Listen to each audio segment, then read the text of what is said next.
Sir ప్రతి ఒక్కరు ఈ మధ్యకాలంలో చిన్నపిల్లల దగ్గర నుంచి కూడా తెల్ల జుట్టు సమస్య అనేది ఎక్కువగా చూస్తున్నాం సార్. ఎన్నో రకాల మెడిసిన్స్ వాడుతున్నారు.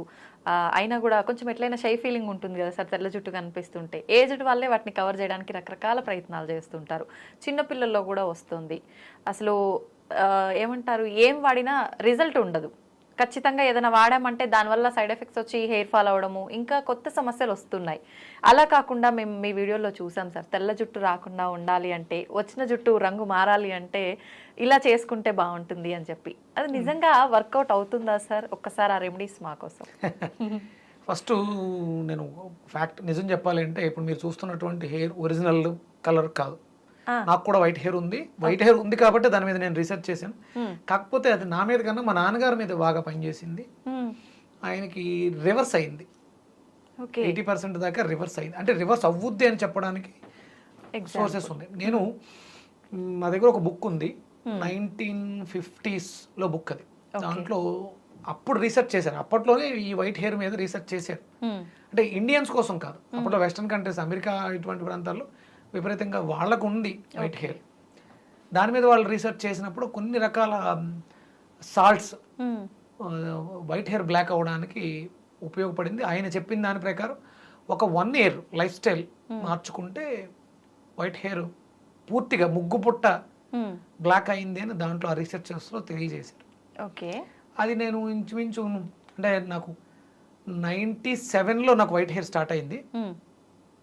అప్పటి నుంచి నేను దాని మీద స్టడీ చేస్తున్నాను. ఈ బుక్ నాకు దొరికి ఒక 10 years అయింది. ఇక అక్కడ నుంచి నేను ప్రయోగాలు మొదలుపెట్టాను. నేను మా నాన్నగారిని గమనిస్తూ ఉంటాను. ఇక్కడ ప్రథమంగా చెప్పాల్సింది ఏంటంటే, మన జీవన విధానంలో ఈ పేస్ట్ పళ్ళు తోముకునే విధానంలో మ్యాక్సిమం మనం న్యూట్రిషన్స్ కోల్పోతున్నాం. మనకి ఏదైతే హెయిర్ బాగుండాలి అని అనుకుంటున్నామో దానికి కొంత రకంగా ఉపయోగపడేటువంటి మైక్రో న్యూట్రిషన్స్ ఏదే వాల్యూ మనం ఫస్ట్ ముందు పొద్దుటే పేస్ట్ ద్వారా కోల్పోతున్నాం. ఓకే, కేవలం పళ్ళు శుభ్రం చేసుకోవడం, క్యావిటీలు, బ్యాక్టీరియా వీటి గురించి మాట్లాడతాం. కానీ ఇది లోపలికి వెళ్ళి లోపల ఉన్నటువంటి ఇంటెస్టైన్స్ని కూడా డ్యామేజ్ చేస్తుంది. పళ్ళు తోమడం అనేది చాలా పెద్ద విధానం. ఇది దైనందిన జీవితంలో అనుదిన ధర్మాలలో మొట్టమొదటి ధర్మం దంతధావనం. దానికి శాస్త్రం చెప్పింది 12 అంగుళాల పుల్లు ఉండాలని. ఇది దానికి కొలతలు కూడా ఉన్నాయి. 12 అంగుళాల కూర్చ అంటారు దాన్ని, దంతధావన కూర్చ. కొలత ఎందుకు సార్? 12 సంఖ్యకి చాలా ప్రాధాన్యత ఇచ్చింది ఆయుర్వేద శాస్త్రం. అది గురుతత్వాన్ని కలిగి ఉంటుంది. పందు పుల్ల ఎంత పడితే అంత కాదు, 12 అంగుళాలు ఉండాలి. అది కంపల్సరీ. ఒక్కొక్క అంగుళాన్ని నవ్వులుతూ తోముతూ వెళ్ళాలి. ఇక్కడ తోవడం మీద దృష్టి ఎక్కువ పెట్టలేదు, నమలడం మీద పెట్టింది. పంటికి మధ్య దాన్ని పెట్టి నమలడం ద్వారా అక్యుప్రెషర్ జరుగుద్ది. పైన లార్జ్ ఇంటెస్టైన్స్కి స్మాల్ ఇంటెస్టైన్స్కి కనెక్షన్ పళ్ళలో ఉంది. పళ్ళు తోవేసిన తర్వాత నాలికని గీయటం కూడా చాలా శాస్త్రవిధిగా పెట్టింది. నొక్కి అదిమి పట్టి లాగాలి. అది కట్ చేసేంత షార్ప్గా ఉండకూడదు. మీరు ఒక మందపాటి రాగి రేకుని నాలిక బద్దలా తయారు చేసుకుని అది షార్ప్గా తెగిపోయే విధంగా ఉండకూడదు, మందంగా ఉండాలి. నొక్కి నొక్కి లాగాలి. అప్పుడు ఈ 12 ఆర్గాన్స్లో ఉన్నటువంటి వ్యర్థాలు తెల్లటి పాచి రూపంలో బయటకు వస్తాయి. ఇది లేదు మన జీవన విధానంలో. అప్పుడు తెల్ల జుట్టు రాకపోవడానికి ఇక రాకుండా ఎలా ఉంటుంది? మనం దీన్నే పాడు చేసాం. పందు వల్ల తెలియదు ఎవరికి. అది 12 అంగుళాలు ఉన్న విషయం నాకు కూడా రీసెంట్గా తెలిసింది.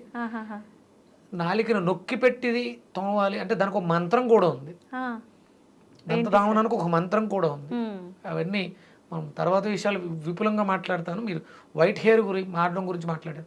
ఎందుకు చెప్తున్నానంటే, మా నాన్నగారు పందుపులతోటే పళ్ళు తోముతారు. ఎప్పుడు కూడా ఆయన పేస్ట్ బ్రష్ వాడరు. మరి మధ్యలో ఆయనకి ఎందుకు ప్రాబ్లం వచ్చింది అంటే, ఆయన జీవన విధానంలో చిన్న చిన్న మార్పులు చేసుకున్నారు. కొన్ని ఎడిక్షన్స్, స్మోక్ చేయడం వల్ల కూడా వైట్ హెయిర్ వస్తుంది. మనకి మెలనిన్ డ్యామేజ్ అవడానికి స్మోకింగ్ కూడా ఒక కారణం అవుతూ ఉంటుంది. నేను కొన్ని రకాల ప్రయోగాలు చేసిన తర్వాత అది అర్థమైంది. ఆయన ఇప్పుడు స్మోక్ మానేశారు కాబట్టి టర్న్ అవడానికి, వైట్ అవడానికి కారణం అదే, అది కూడా ఒక కారణమైంది. ఓకే. సరైనటువంటి పోషకాహారాలు లేకపోవడం కారణమైంది. ఇవన్నీ ఆయన మానేశారు కాబట్టి ఇప్పుడు ఆయన హెయిర్ ఇంచుమించు ఒక 7-8 నెలలుగా రివర్స్ స్టార్ట్ అయింది. రెగ్యులర్గా ఇంకొంచెం పోషకాహారాన్ని తీసుకోగలిగితే అది డార్క్ అయిపోతుంది, పూర్తిగా అయిపోతుంది. రెగ్యులర్గా ఆయన న్యాచురల్ కొబ్బరి నూనె, అంటే మూలికలు కలిపినటువంటి మన మార్కెట్లో దొరికేవి కాదు, ఓన్లీ ప్లెయిన్ కొబ్బరి నూనె రాస్తున్నారు. రెగ్యులర్గా రాయాలి, వైట్ హెయిర్ బ్లాక్ అవుతుంది. అలాగే మనకి బెల్లం కావాలి, తెల్ల జుట్టు నల్లబడటానికి బ్లాక్ ట్రాకిల్, నల్ల బెల్లం కావాలి. అలాగే ఈస్ట్ అంటే నిల్వ ఉన్నటువంటి పదార్థాలు, పులియబడినటువంటి పదార్థాలు అద్భుతంగా, అందులో మనం పులియటం అంటే పెరుగుని ఎక్కువ తీసుకుంటాం. లాక్టోబాక్సిల్లస్, ఈస్ట్ గ్రాన్యూల్స్, అంటే మనము ఫార్మేషన్ రూపంలో తీసుకుంటే ఈస్ట్ గ్రాన్యూల్స్ని వాడడం ద్వారా కూడా తెల్ల జుట్టు నల్లగా అవుతుంది, నో డౌట్. ఇంటేక్ తీసుకోవాలి, అంటే దాంట్లో బి కాంప్లెక్స్ ఫ్యామిలీ మొత్తం ఉంటుంది. అది లోపలికి వెళ్ళి గుడ్ బ్యాక్టీరియాని ప్రొడ్యూస్ చేస్తుంది కాబట్టి తెల్లగా అయిన జుట్టు నల్లగా అవడానికి, తెల్లగా అవుతున్న జుట్టుని ఆపడానికి ఉపయోగపడుతుంది. అలాగే కంపల్సరీ కుంకుడుకాయలు వాడాలి, అది తాపాన్ని తగ్గిస్తుంది. మనం వాడే కెమికల్ షాంపూస్ కూడా వైట్ హెయిర్ రావడానికి కారణం అవుతుంది. మీకు నేను చెప్పాను, టచ్, స్పర్శ ద్వారా కూడా వ్యాధి రోగాలు నయం అవుతాయి. అది మనం కుంకుడుకాయలని పిసుకుతాం, దాంట్లో ఉండేటువంటి పెంకు, నల్లగా ఉండే పెంకు చాలా గట్టిగా ఉంటుంది. ఇవన్నీ కూడా ఔషధ గుణాలని కలిగి ఉండడం ద్వారా చర్మం మేంచి మన శరీరం అంతా కూడా స్ప్రెడ్ అవుతుంది. ఇప్పుడు ప్రెసెంట్ నేను ఆ కుంకుడుకాయతోటి, నిమ్మ తొక్కలతోటి తయారు చేసినటువంటి న్యాచురల్ ప్రోడక్ట్ని వాడుతున్నాను. నేను మార్కెట్లో కూడా పంపిద్దామని చూస్తున్నాను. శిరోరక్ష, అగస్య శిరోరక్ష అని దానికి ఒక నామకరణం చేశాను. ఆయుర్వేదానికి అగస్యుల వారు పెట్టింది పేరు. అగస్య శిరోరక్ష అంటే కుంకుడుకాయలతో తయారు చేసినటువంటి షాంపూ. అది షాంపూ కాదు, న్యాచురల్ ప్రొడక్ట్. శిరోజాలను రక్షిస్తూ చర్మానికి నిగారింపునిస్తుంది. కుంకుడుకాయలతో స్నానం చేస్తే హెయిర్ రఫ్ అవుతుంది కదా సార్? అవుదమ్మా, అందుకనే అంటే ఒక్కొక్క తత్వం ఒక్కోలా ఉంటుంది కాబట్టి దాంట్లో నానబెట్టిన మెంతులు వేయటం కూడా ఉంది, కండిషనర్. అలాగే మీకు మందారాకులు కూడా వేస్తారు. మీకు ఆ ఇది ఉంటే మీరు నిమ్మకాయల్ని రసం పిండేసి రోజు మార్నింగ్ తీసుకోండి, ఎసిడిక్ నేచర్ని ఆల్కలైన్ చేస్తుంది. ఆ తొక్కలు ఉండిపోతాయి కదా, వాటిని ఆరబెట్టండి, వాటిని పౌడర్ చేయండి, వాటిని ఇందులో వేసుకోండి. మీ హెయిర్ చాలా బాగుంటుంది, నో డౌట్. నాకు చాలా స్మూత్గా ఉంటుంది, సిల్కీగా ఉంటుంది, షైనీగా ఉంటుంది. నేను రెగ్యులర్గా ఇదే వాడుతున్నాను. అంటే నేను హెయిర్ కలర్కి న్యాచురల్ గోరింటాకు, ఇండిగో ఇవే వాడుతున్నాను న్యాచురల్గా. నాకు కూడా వైట్ హెయిర్ ఉంది, నేను మోసం ఎవరిని చేయట్లా, ప్రయత్నం చేస్తున్నాను. సమయం పడుతుంది. మా నాన్నగారికి త్వరగా రిజల్ట్ వచ్చింది, నాకు రావడానికి సమయం పడుతుంది. ఎందుకంటే మనకు పొల్యూషన్లో ఎక్కువ ఉన్నాం, దాని మీద కాన్సన్ట్రేషన్. ఆయనకి ఏం వర్క్ లేదు, ఆయన శుభ్రం ఖాళీ చేసాం, రిలాక్స్గా ఉన్నారు, తినడం, చిన్న చిన్న గార్డెన్ వర్క్స్ ఉన్నాయి. ఒక ప్లేస్లో మొక్కలు పెంచడం కూడా ఆయనకి అప్పచెప్పాను. ఈ మూలికలకు సంబంధించి అగస్య పుష్పం అని ఒకటి ఉంటుంది, రెడ్ కలర్లో ఉంటుంది, దాన్ని గ్రో చేస్తున్నాను. అది దేనికి ఉపయోగపడుతుంది సార్? హెయిర్ కలర్ రావడానికి ఉపయోగపడుతుంది. అంటే మీకు బయట రెడ్, వైట్ కలర్ ఎక్కువ ఉంది, రెడ్ మనం పెంచుతున్నాను నేను. అంటే చాలా రకాలు, కొన్ని రకాలు అశోక అనేది వినే ఉంటారు, సీతమ్మ వారి చెట్టు కింద ఉందని. ఆ శోక అంటే శోకం లేకుండా చేస్తుంది. మనం దేనికోసం అయితే బాధపడుతున్నామో ఆ బాధ అనేది తీర్చేస్తుంది. ఆ చెట్లు కూడా పెంచాలి. అశోకుడు చెట్లు నాటించెను అని మేము చదువుకున్నాం. అవి చూస్తే మీరు పొడుగ్గా సన్నగా పైకి వెళ్ళిపోయి నల్లటి కాయలు కాస్తాయి, అవి అనుకుంటారు, అవి కాదు. శోకాన్ని తీర్చే చెట్లు, సీతా అశోక అని దానికి ఏదో పేరు మార్చారు మళ్ళీ. అశోక వృక్షాలు వేరు, అవి ఎర్రటి పుష్పాలను ఇస్తాయి. ఆ చెట్టు యొక్క బెరడు కూడా మనకు ఉపయోగపడుతుంది. మనకి ఏదో బాధ ఉంది, శోకిస్తున్నాం, ఆ శోకాన్ని తీర్చేస్తుంది అశోక. మీకు స్త్రీలకి ఋతు సమస్యలు వస్తాయి, అశోకారిష్ట అని ఒక సిరప్ దొరుకుతుంది, అది రెగ్యులర్ గా వాడండి, ఇర్రెగ్యులర్ పీరియడ్స్ తగ్గిపోతాయి. శోకాన్ని తీర్చేస్తుంది, కడుపు నొప్పి వస్తుందిగా, మీకు ఆ పెయిన్ తీసేస్తుంది అది అశోక. ఆ ఆకులకి, ఆ బెరడుకి కూడా ఆ ప్రాపర్టీస్ ఉన్నాయి, శక్తి ఉంది. అవి వాడడం ద్వారా కూడా మనం తెచ్చుకోవచ్చు. ఎలా తీసుకుంటారు సార్ సిరప్, ఎలా వాడచ్చు? ఉదయం 15 ml, మధ్యాహ్నం 15 ml, సాయంత్రం 15 ml. అంటే మెన్స్ట్రువల్ సైకిల్స్ లో ఇబ్బందులు ఉంటే 15 ml వాటర్ తోటి ఆఫ్టర్ ఫుడ్ రెగ్యులర్ గా తీసుకుంటే శోకాన్ని తగ్గిస్తుంది. మీరు కడుపు నొప్పితో బాధపడాల్సిన అవసరం ఉండదు. అంటే ఇబ్బంది అది సాల్వ్ అయ్యే వరకు వాడి క్యూర్ తర్వాత ఆపేయొచ్చు. ఆపేయచ్చు. ఓకే. జీవితాంతం ఏది చేయకూడదమ్మా. అది కూడా మళ్ళీ మనం వీళ్ళని తిడుతూ ఉంటాం, ఇంగ్లీష్ మందుల మీద ఆధారపడి అవి చేసేస్తున్నారు, దీ చేసేస్తున్నారు అంటే దోచుకునే వాళ్ళు మారతారు అంతే. వాళ్ళు మెడిసిన్స్ ఇచ్చారు, ఇక్కడ మేము సిరప్స్ ఇస్తాం, అది తప్పు. ఏదైనా ఒకటే, ఓకే. ఏదైనా సమస్య ఉంది, సమస్యని సాల్వ్ చేసేస్తే క్యూర్ అయిపోతే ఒక 3 నెలలో 6 నెలలో అయిపోయింది. అక్కడతో మళ్ళీ మీరు సమస్య అంటూ విక్రమాదిత్య దగ్గరికి వెళ్ళాల్సిన అవసరం ఉండకూడదు, ఎవరి దగ్గరికి వెళ్ళకూడదు. ఇవి చిన్న చిన్న చిట్కాస్ ఉన్నాయి. కుంకుడికాయలతో తలంటుకోవటం, కుంకుడికాయలు డయాబెటీస్ని కూడా తగ్గిస్తాయి. ఓకే, ఎలా సార్? మనం దంతధావనం చూర్ణం కింద వాడుకుంటే అది కొంచెం చేదుగా ఉంటుంది. శుభ్రం చేసుకోవడం కోసం క్యావిటీస్ బ్యాక్టీరియా అంటున్నాం కదా, ఈ కెమికల్స్ లాలాజలంలో 18 మైక్రో న్యూట్రిషన్స్ని పాడు చేస్తాయి. ఈ కుంకుడుకాయ వృద్ధి చేస్తుంది, తాపాన్ని తగ్గిస్తుంది, నోట్లో పుల్లను మాన్పిస్తుంది.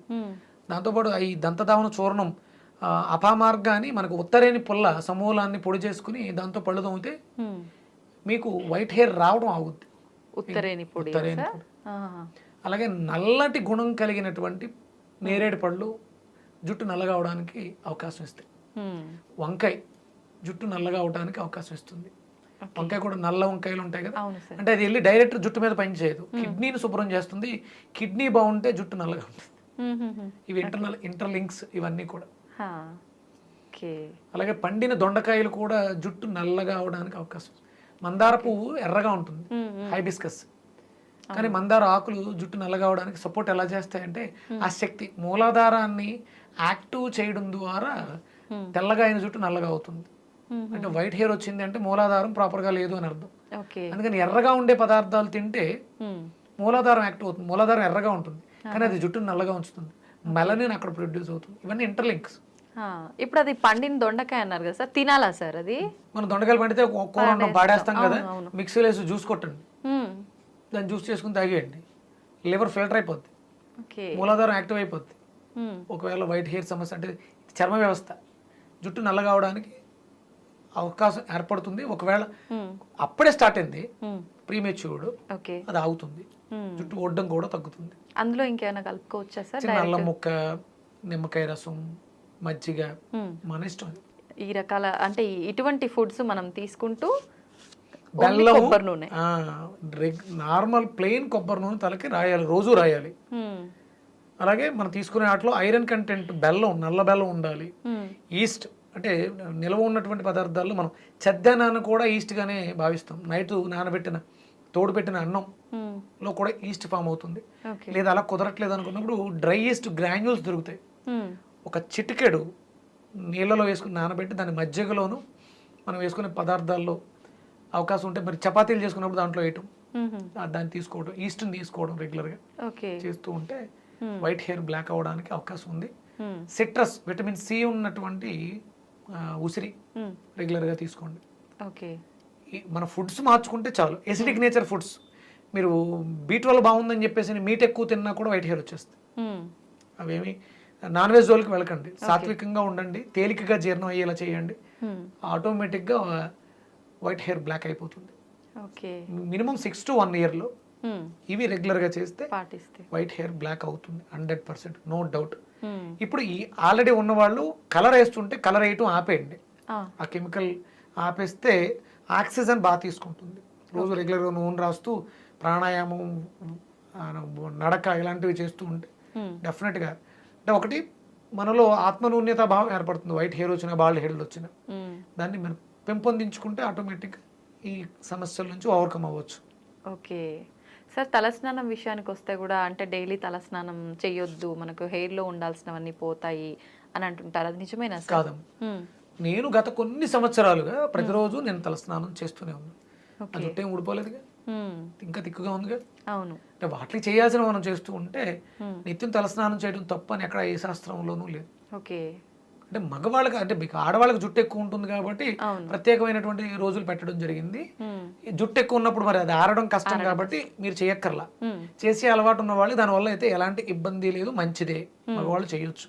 ఓకే సార్, ఆయిల్ పెట్టే విధానం కూడా ఏ రకంగా ఉండాలి సార్? అంటే కొంతమంది వేడి చేసుకొని అలా పెట్టాలంటుంటారు, కొంతమంది అవసరం లేదంటుంటారు, స్నానానికి బిఫోర్ పెడితే చాలు అంటుంటారు, కొంతమంది ఓవర్ నైట్ పెట్టి నెక్స్ట్ డే తల స్నానం. ఏ రకంగా సార్ అసలు? నైట్ పెట్టి ఉదయం తల స్నానం చేయటమే మంచిది. అసలు అంటే పూర్వ రోజుల్లో వాళ్ళు ఒకసారి పెడితే అంటే ఆదివారం నూనె పెట్టకూడదమ్మా, శాస్త్రం చెప్పింది. మిగతా రోజుల్లో నూనె పెట్టుకోవచ్చు. మీరు సోమవారం నూనె పెడితే మంగళవారం బుధవారం అంటుకుంటారు, గురువారం అంటుకోకూడదు. ఆడవాళ్ళకి ఒక ధర్మం ఉంది. గురువారం ఉపవాసం చేస్తారు కాబట్టి బుధవారం అంటేసుకుంటారు. ఇక గురువారం వదిలేసి బుధవారం మళ్ళీ ఆయిల్ పెట్టేస్తే శుక్రవారం ఉపవాసాలు ఉన్న రోజుల్లో తలస్నానం చేస్తారు కదా. అలా వారానికి 2-3 రోజులు నూనెతో ఉండాలి మీరు. ఎందుకంటే మీకు శ్రమ ఎక్కువ ఉంటుంది, మీకు జుట్టు ఎక్కువ ఉంటుంది. దానికి మీరు నూనె ఎంత ఎక్కువ ఉంటే అంత మంచిది. ఆ ఉపవాసాల రోజుల్లో మీరు తలంటు స్నానం, శుక్రవారం కంపల్సరీ, ఆదివారం నూనె లేకుండా ఉండాలి కాబట్టి ఆదివారం తలంటుకోవటం, అవి మీరు నియమాలు పాటించాలి.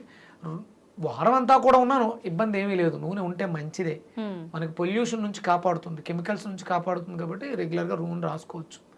ఆదివారం మాత్రం నూనె లేకుండా ఉండాలి. ఆ ఎనర్జీని సహస్రం నుంచి రిసీవ్ చేసుకోవడానికి నూనె లేకుండా ఉండాలి. మిగతా అన్ని రోజులు నూనె ఉన్నా పర్లేదు. రోజు తలస్నానం చేసేవాళ్ళు నైట్ నూనె పెట్టుకోవడం, పొద్దుట వాష్ చేసుకోవడం తప్పలేదు, ఏమి ఇబ్బంది లేదు. వాళ్ళకి ఈ నియమాలు, ఆ దోషాలు ఉండవు, ఎందుకంటే ప్రతినిత్యం ఆ కర్మ చేస్తున్నారు కాబట్టి. సార్ ఆయిల్స్ కూడా రకరకాల ఆయిల్స్ ఎవరికి వాళ్ళు ప్రిపేర్ చేసుకొని ఇంట్లో అలా అప్లై చేస్తున్నారు, అవన్నీ నిజంగా వర్కౌట్ అవుతాయి అంటారా సార్? అవుతాయి, చేసుకోవచ్చు. దానికి కూడా శాస్త్ర ప్రమాణం ఉంది. మనం ఎక్కువ మరగబెట్టేస్తే అవన్నీ కోల్పోతూ ఉంటాం. చాలా మంది ఇప్పుడు నేను కూడా చాలా రకాలు తయారు చేయించాను, ఇమీడియట్ గా అవి రిజల్ట్స్ ఇచ్చేయాలిగా. ఎందుకు రావట్లేదంటే ఎంతో కొంత లోపం ఉంది, వాటిని మనం మెరుగుపరుచుకోవాల్సినటువంటి అవసరం ఉంది. పనిచేస్తాయి 100%, నో డౌట్. దాంతోపాటు ఫుడ్ కూడా కరెక్ట్ గా ఉండాలి. ఏ ఒక్కటి పూర్తిగా ప్రాధాన్యత వహించదమ్మా. మనం తమ్మునేలు పెడతాం, మీరు ఈ ఆకు తింటే జన్మలో మీకు షుగర్ అలా తప్పది. అది మనం ఆ వ్యూస్ పెంచుకోవడం కోసం తప్ప దానివల్ల ఏమి ఉండదు. ఇవాళ బాగున్నాను, ఇవాళ మంచి పని చేశాను కాబట్టి ఇవాళ హ్యాపీగా ఉన్నాను. రేపు ఇలాగే ఉంటుందని ఎలా చెప్పగలం? అంతే కదా, చిన్న చిన్న పొరపాట్లు జరుగుతుంటాయి. షుగర్ అనే ఇవన్నీ కూడా డిజార్డర్స్, మనకు వచ్చే ప్రాబ్లమ్స్ అన్ని కూడా డిజార్డర్స్. ఇది పూర్తిగా పర్మనెంట్ గా నేను ఒక సిస్టమేటిక్ గా ఉంటే డెఫినెట్ గా ఉంటుంది. నేను ఒక సిస్టమేటిక్ గా కొన్ని సంవత్సరాలుగా నా డైలీ ఇలాగే ఉన్నాను. నేను నా ఆకలిని చంపుకుంటాను, నా కోరికలు చంపుకుంటాను. నాకు అట్ల మీద వ్యామోహం లేదు కాబట్టి నేను ఇలా ఉన్నాను. నేను శుభ్రంగా తినేస్తూ ఉంటే వెయిట్ పెరిగిపోతే అది కరెక్ట్ కాదు. నేను ఇలాగే ఉంటే అలాగే ఉంటాం, బాగుంటాం. మంచి చేస్తే మంచి వస్తుంది, మంచి లోపలికి వేస్తే మంచి బయటకు వస్తుంది. మరి బ్రతికినంత వరకు ఎలాంటి మేకప్లు ఇయ్యక్కర లేకుండా చాలా హెల్దీగా ఆరోగ్యంగా ఉంటుంది.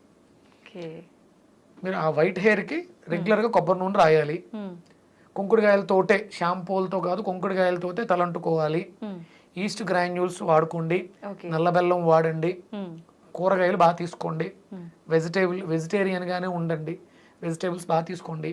మార్నింగ్ కింగ్ ఫుడ్ తీసుకోండి, afternoon half boiled cooked food తీసుకోండి. ఈవినింగ్ ఏమీ లేకుండా ఉండండి. పాలు కంపల్సరీ తీసుకోండి, కాల్షియం అవసరం, విటమిన్ డి అవసరం. పాలు మిరియాలు వేసి తీసుకోండి, పంచదార వాడొద్దు. వైట్ హెయిర్ 100% బ్లాక్ అవుతుంది. దంతధావనాన్ని మస్ట్ అండ్ షుడ్ గా పెట్టుకోండి.